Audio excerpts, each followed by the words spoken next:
పడినటువంటి మూర్తి. అటువంటి మహానుభావుడు ఏ చేతితో దశావతారాలలో ఉద్ధరించాడో ఆ స్వామి దర్శనమే దశావతార దర్శనము.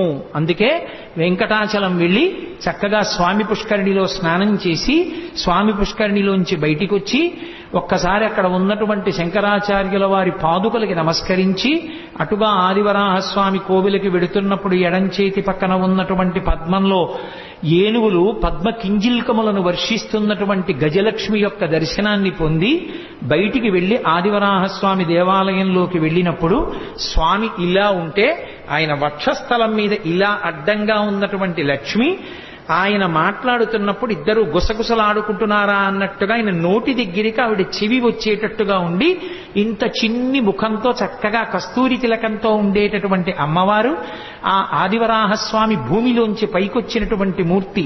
ఆ ఆదివరాహస్వామి